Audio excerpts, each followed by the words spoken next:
El último tema que nos corresponde al segundo bloque es el manejo de suelos afectados por sales.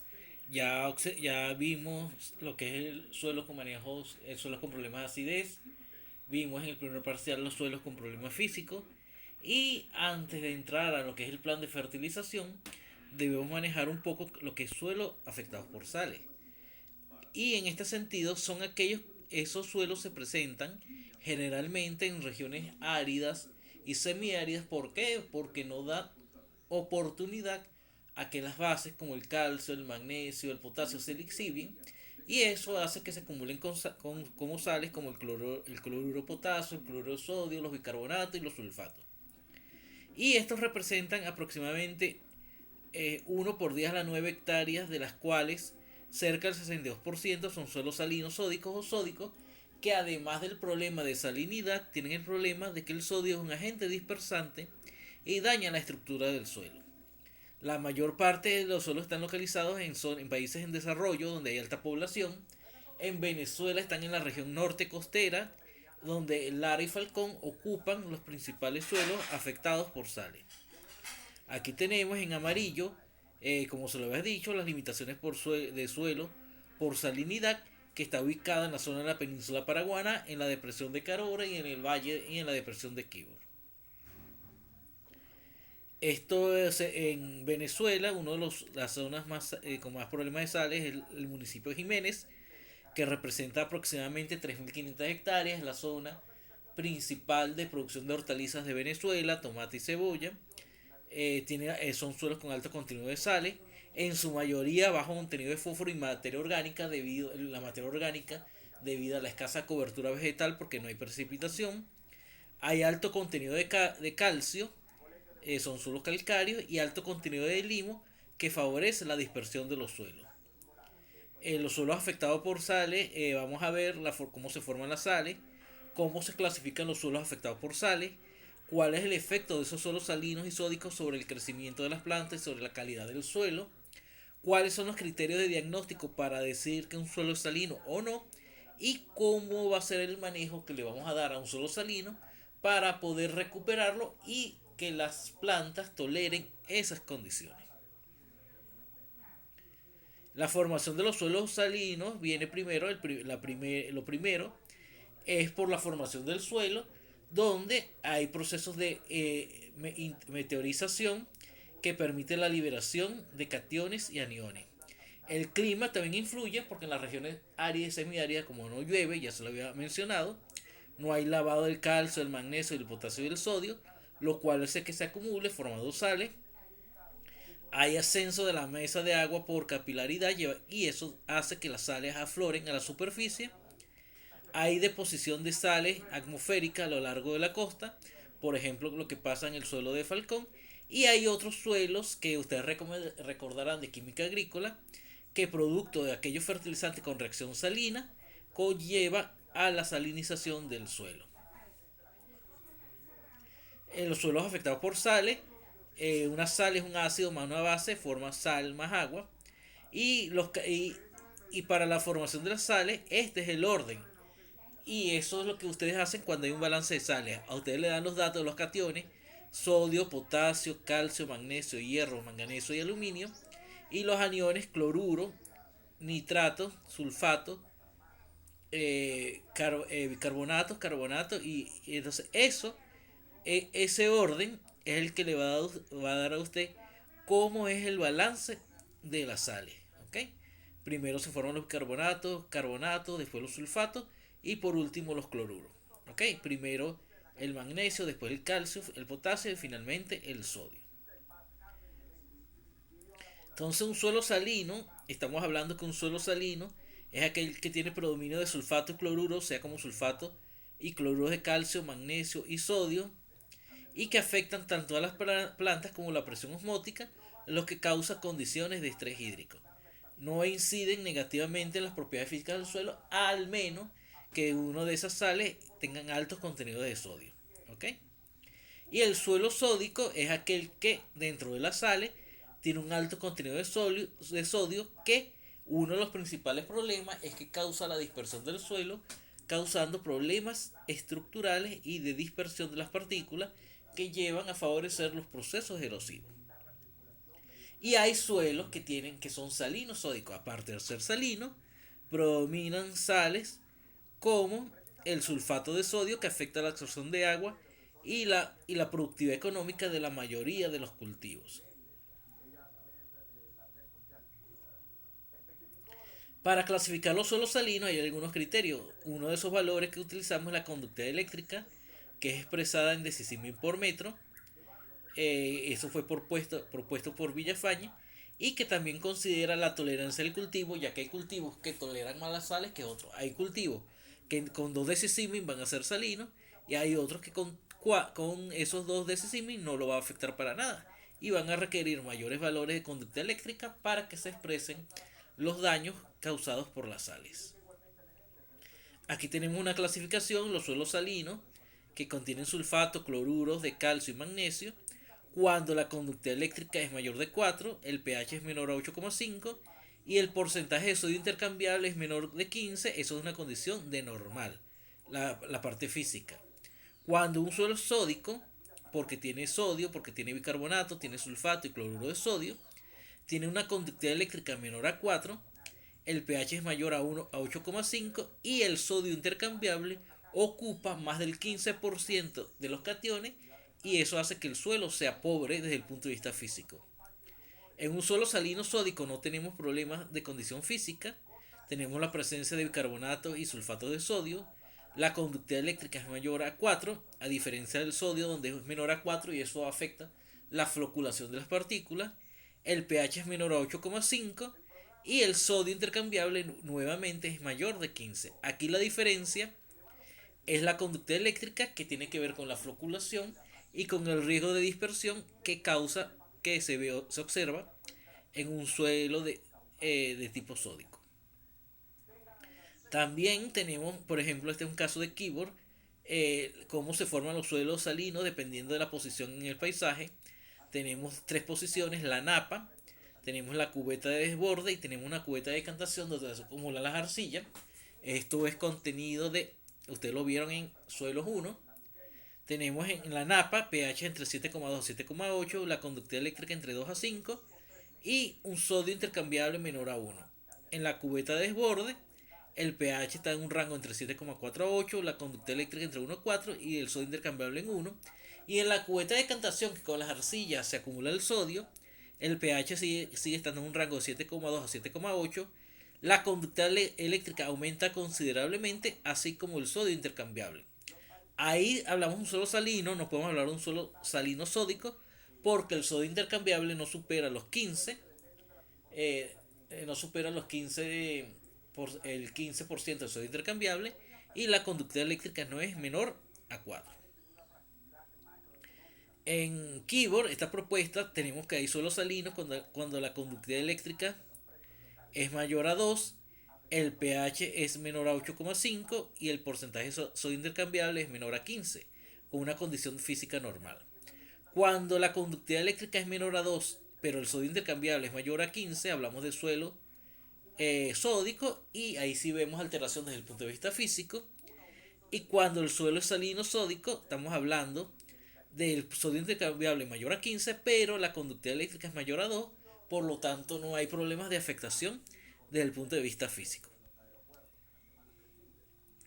Hay otra clasificación, está tomada por Villafañe, que habla de suelo salino, de suelos no salinos cuando la conductividad eléctrica es menor a 2, suelos ligeramente salinos cuando la conductividad eléctrica está entre 2 y 4, suelos moderadamente salinos cuando esa conductividad eléctrica está entre 4 y 8, suelo salino cuando es mayor a la conductividad eléctrica está entre 8 a 12, y suelo muy salino cuando está superior a 12 decisimos por metro, y ahí afecta a la mayoría de los cultivos.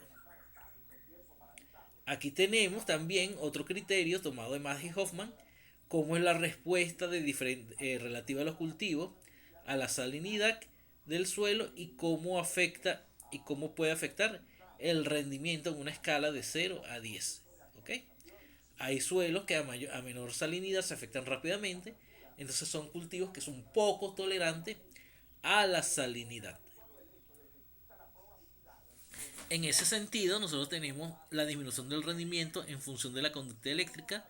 Vemos cultivos como la remolacha, que puede tener a valores de 7 decimal por metro, no tiene afectación, pero tenemos cultivos como el sorgo, como el maíz, como el pimentón, que a valores de 1,5 conductividad eléctrica empiezan a tener mermas en los rendimientos. Y por ejemplo tenemos que el pimentón a valores de 2,2 ya tiene una disminución del 10%, a valor de 3,3 disminuyó el 25% y a valor de 5 ya reduce el 50% de los rendimientos. Tenemos un pasto bermuda, por el contrario, que tiene una alta tolerancia a las sales y por lo tanto sería muy recomendable para la recuperación de suelos salinos, sobre todo porque puede ayudar a mejorar las propiedades físicas del suelo.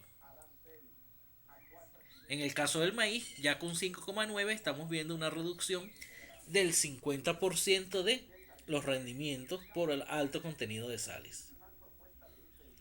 Ahora, ¿qué causa esas sales? Desde el punto de vista visual, usted ve las plantas con crecimiento reducido, ve las hojas de color verde oscuro, ve necrosis hacia los bordes de las hojas, ve enrollamiento de las hojas muy asociado a las condiciones de estrés hídrico por el cambio en el potencial osmótico y ves ahí, como lo dice acá, síntomas por estrés de sequía. En la parte del crecimiento hay un aumento de la presión osmótica, hay un efecto de los iones que son tóxicos como el sodio, el cloruro y el boro, y hay efectos nutricionales por la dispersión de los colores del suelo, causados especialmente por el aumento del sodio en la micela coloidal que causa la pérdida de la estructura del mismo. Aquí tenemos algunos efectos de suelos salinos y sódicos. Vemos en el desarrollo radical, el último suelo, como el desarrollo radical es prácticamente nula por la presencia de sales en el suelo. Vemos el testigo con un sistema radicular mucho más desarrollado porque no tiene elementos tóxicos que afecten su desarrollo. El efecto de la salinidad afecta el movimiento del agua y la toxicidad, mientras que la sodicidad causa dispersión del suelo y afecta la floculación de las partículas causando su dispersión.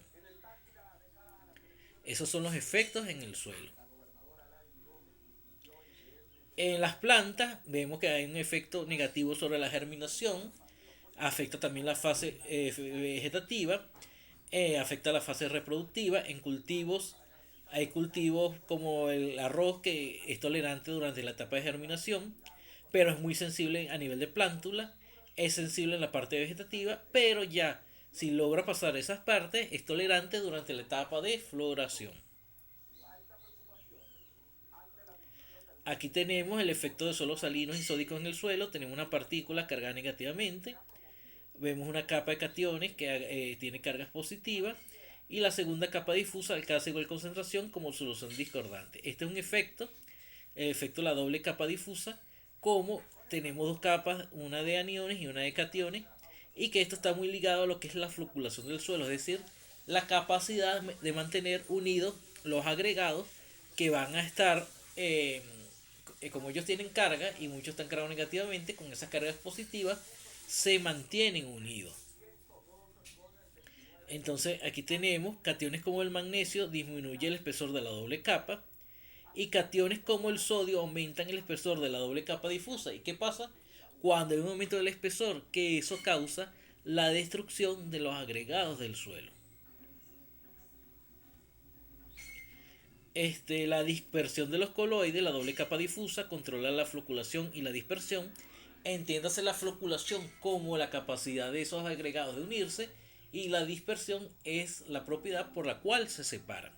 Eso va a depender del tipo de catión, de la concentración del catión y del pH. El espesor de la doble capa origina mayor repulsión neta y así un suelo más disperso. ¿Y quién aumenta el espesor? Como lo dijimos en la lámina anterior, ese espesor lo aumenta el sodio cuando está presente en el suelo. Es importante mantener la estructura y la agregación del suelo mediante la floculación porque esa estructura nos mantiene la aireación, la circulación del agua y las condiciones físicas del suelo que favorecen el crecimiento de la mayoría de los cultivos. Aquí tenemos otra vez un suelo con calcio, como mantiene floculado el suelo, pero cuando llega el señor sodio, aumenta la doble capa difusa y dispersa el mismo y causa el sellado que impide que las semillas que germinan emerjan, haya emergencia, y si es el caso del agua, impide que el agua entre a través del perfil del suelo, disminuyendo la permeabilidad del mismo. Entonces, para el diagnóstico de suelo afectado por sales, como estamos hablando de dispersión y afectación de la estructura, tenemos conductividad eléctrica. Cuando hay sodio, la conductividad hidráulica va a ser baja, la conductividad eléctrica va a ser alta, y cuando es alta hay problemas de sal y requiere que el suelo haya lixiviación, es decir, aplicar agua para lavar las sales. Cuando es baja no hay problema. En la relación absorción sodio, el sodio intercambiable, cuando es alta tenemos problemas, eh, problemas de absorción de sodio, y tenemos que determinar el contenido de yeso. Si el yeso es alto requiere lixiviación para lavar esas sales, y si es bajo lo usamos como enmienda. En el caso del sodio, si es bajo no hay problema de este elemento, y si es alto hay problemas de sodio, lo que causa dispersión del suelo. Otro criterio es a ver los valores de conductividad eléctrica en el extracto en relación suelo-agua 1 a 2. Cuando es menor a 4 es baja, cuando está entre 0,4 y 0,80 es moderada, de 0,80 a 1,66 es alta, y más de 1,6 es muy alta. Entonces eso requiere que se haga un análisis del extracto de saturación de los suelos y del agua del riego para ver el balance de las sales. ¿Ok? Entonces, a partir de la conductividad eléctrica suelo-agua 1 a 5 se puede estimar la conductividad eléctrica en el extracto, y esto es por medio de esta ecuación que fue propuesta por Serega y que nos da una idea de la presencia de sales como el sulfato de calcio. Entonces aquí tenemos esta ecuación, tenemos la ecuación hecha también en base a los porcentajes de arcilla, con un coeficiente de determinación. Cuando el porcentaje de arcilla es mucho más alto, el coeficiente de determinación, que está como R cuadrado, es mayor, lo que quiere decir que esta ecuación es muy buena para el diagnóstico de suelos afectados por sales. Aquí tenemos el resultado, un resultado de análisis de salinidad de un suelo. Tenemos los cationes calcio, magnesio, sodio, potasio. Tenemos los aniones cloruro, bicarbonato, cloruros y sulfato. Usted tiene que ver que la suma, los cationes y esto estén balanceados. Entonces aquí les piden que determine la concentración total de electrolito de la muestra de suelo a partir de la conductividad eléctrica, y determine la concentración total de sales en la muestra de suelo a partir de la conductividad eléctrica. Ustedes también en este balance, con este ejercicio, pueden determinar si el suelo es salino, si es no salino, si es salino sódico, si es sódico. Van a determinar el porcentaje de sodio intercambiable y van a determinar el balance de sales que predomina. Predominan sulfatos, predominan cloruro, predominan bicarbonatos. Si predominan sulfatos son de sodio, son de calcio, son de magnesio. Entonces aquí vamos a tener 3 preguntas con estos datos. Van a calcular, van a hacer el diagnóstico de qué problemas hay, si es de salinidad, si es de sodicidad, qué sales predominan, y van a hacer el balance, y eso lo van a hacer en base al balance de sales. Ese va a ser la tarea de esta clase. Aquí tenemos también, van a determinar el RAS, o el porcentaje de sodio intercambiable. El RAS no es más que la relación entre el sodio, entre la raíz del calcio más el magnesio, entre 2. Entonces eso le da, eso es equivalente al porcentaje de sodio intercambiable. El porcentaje de sodio intercambiable no es más que el sodio, es la proporción que hay del sodio entre los cationes, todos los cationes, es decir, entre la capacidad de intercambio catiónico. Eso da entre 0 y 30. Cuando ustedes tienen más de 15 de rasgo de sodio intercambiable y tienen, estamos hablando de un suelo sódico. Y cuando la conductividad eléctrica es alta y el sodio es alto, estamos hablando de un suelo salino sódico, pero que no tiene problemas desde el punto de vista físico, ¿ok? Que sería uno de los problemas que más agravarían el manejo de ese suelo. Entonces aquí tenemos algunas solubilidades en, aquí que predominan las sales. Entonces tenemos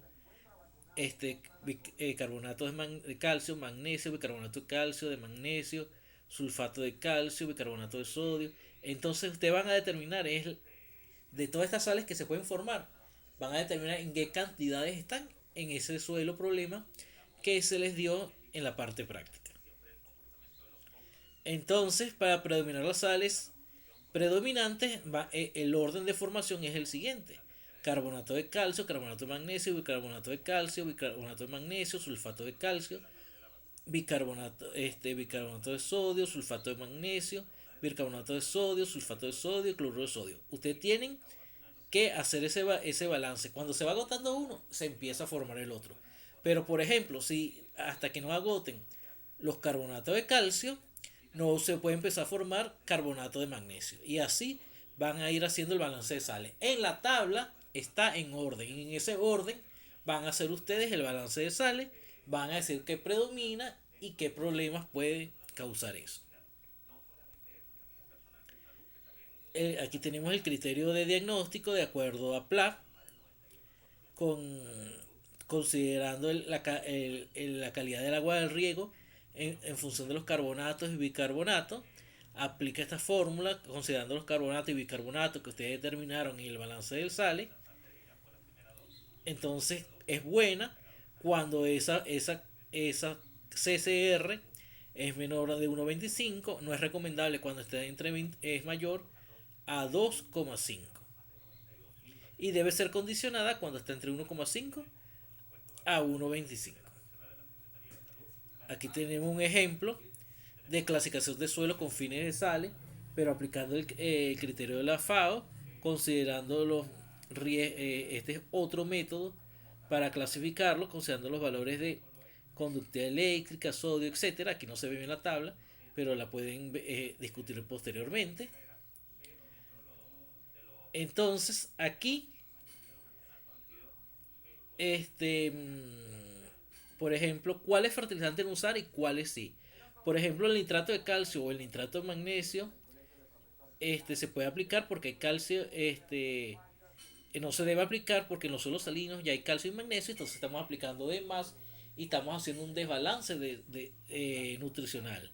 En el caso del sulfato de amonio, el sulfato de potasio y magnesio, si el suelo es salino, también estamos acrecentando la salinidad porque se supone que en el balance de sales ya hay sulfato en el suelo. Y si aplicamos cloruro, también vamos a tener problemas porque si predominan cloruros en el balance de sales, vamos a estar acrecentando los problemas de salinidad. Aquí tenemos algunos productos como la urea, como el nitrato de amonio, el nitrato de potasio, el fosfato diamónico y el fosfato monopotásico, que los deben considerar para ser usados en su plan de fertilización, que va a ser la última tarea que van a entregar en este bloque. Tiene tres tareas.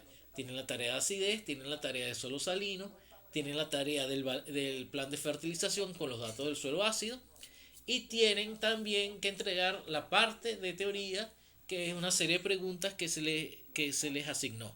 Esas son las cuatro evaluaciones para este segundo bloque.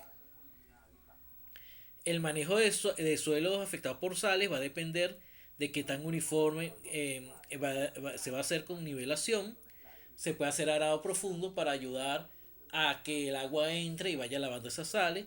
Se puede hacer drenaje para lixiviar las sales siempre que el suelo sea arenoso o franco y permita ese lavado. Se puede aplicar materia orgánica para que los ácidos orgánicos vayan eliminando las sales. Se pueden aplicar enmiendas de acondicionadores, sobre todo cuando tenemos problemas de dispersión por la presencia de sodio. Prácticas de manejo del agua para ir ayudando a lavar las sales, o como el riego por goteo para ir alejando esas sales de las raíces. Cuando el bulbo mojado va penetrando, vamos ayudando a que las sales se alejen de las raíces de la planta y no lo afecten desde el punto de vista fisiológico. Y prácticas especiales de siembra para evitar que las raíces se desarrollen hacia las zonas donde hay problemas de sales en el suelo. También, como se lo dije anteriormente, podemos sembrar cultivos tolerantes a la salinidad, siendo el más tolerante el pasto bermuda, seguido de la caña, seguido el melón y la lechosa, hasta los menos tolerantes como la cebolla y el pimentón, que es uno de los problemas que más vemos en la depresión de Kibor. Entonces aquí tenemos una lista de cultivos muy sensibles a la salinidad que son imposibles de sembrar en suelos con problemas de sales, como es eh, la caraota, la cebolla, seguido del pimentón. Tenemos cultivos moderadamente tolerantes como el sorgo, el pasto bermuda. Y también podemos hacer prácticas de rehabilitación, sobre todo con plantas halófitas. Podemos usar plantas rehabilitación bajo cultivos cuando hacemos arroz, pasto.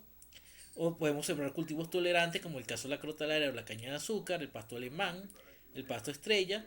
Podemos aplicar enmiendas para incrementar la retención de humedad porque uno de los problemas es el estrés hídrico. Y podemos aplicar estiércol de pollo, pulpa de café, lodo de vinaza para ayudar a mejorar la estructura del suelo. Y en el caso de la materia orgánica, con esos ácidos orgánicos, ir corrigiendo los problemas de salinidad. Esa rehabilitación también incluye, que es un problema que no lo podemos hacer en Kibor, el lavado con láminas de agua, porque en Kibor tenemos problemas que no hay agua.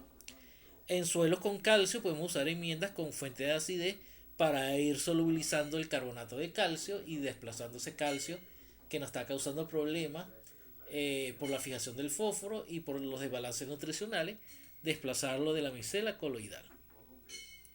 Podemos mejorar la estructura usando labranza. En algunos casos también podemos usar acondicionadores de suelo. Podemos usar sales porque las sales al aumentar la conductividad eléctrica nos ayudan a la floculación y formar la estructura del suelo, que es uno de los problemas que puede pasar en Kibor, que cuando venga Yacambú, que es un agua con poco contenido de sales, en vez de ayudar a la floculación, va a ayudar a la dispersión del suelo. ¿Por qué? Porque esos son suelos que tienden a dispersarse por el alto contenido de limo y por el alto contenido de sodio. Las enmiendas como el azufre también puede ser usada para eliminar el sodio de ahí que se vaya perdiendo en profundidad y usar polímeros naturales y sintéticos para mejorar la agregación del suelo. Esto es en el caso de suelo sódico, donde los problemas estructurales son tan graves como la presencia de sales.